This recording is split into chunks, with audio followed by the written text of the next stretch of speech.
So here we are on another edition of On the Move with Dr. Beth, talking about high blood pressure or hypertension.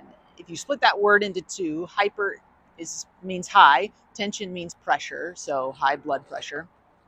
And every time your heart beats, that the liquid is being pushed through your blood vessels, right?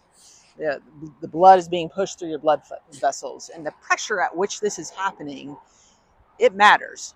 So your blood has to get to your extremities, right? Your fingers, your toes, your hands.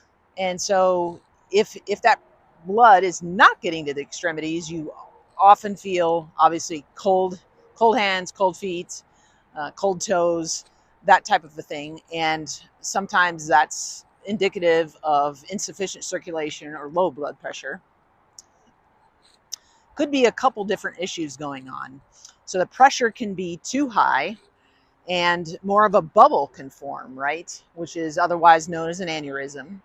Or there can be an actual kind of a little prick in the blood vessel, which is more known as a stroke, right?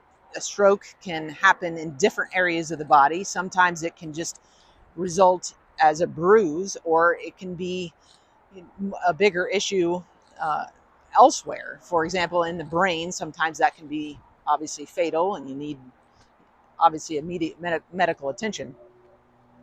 So why do we have high blood pressure? Sometimes it's because of dehydration, right? Low blood volume.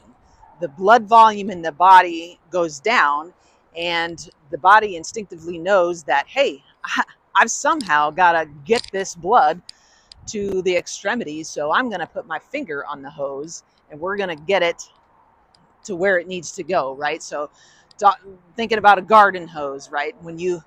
If your garden hose only goes so far, you can't get it to where you need it to go. So you put your thumb on the hose and the water will go farther.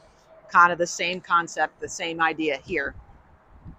The other thing is a little bit of a mineral imbalance. So sometimes when you have too much sodium, that can tip the scales and cause dehydration. Some things I really like to recommend for high blood pressure. There are several things, but things I like to start with. Number one, it's called Spectralite. It's a blend of about 72 trace ionic minerals in solution. So it's in a glass bottle, and you add a little bit to your water every single day so that your body can utilize water better. The second thing I like is magnesium bisglycinate. I'm always going to go to that one, right? So the magnesium just is nature's muscle relaxer, tranquilizer, and pain reliever, and just helps the body relax in general. Third thing is Celtic sea salt. That's always a good thing. It contains about 72% of the minerals the body needs. So those minerals are going to actually open up the cells, allow the water to go inside the cells where we want more water versus outside the cells. And the fourth thing is L-arginine, which is an amino acid.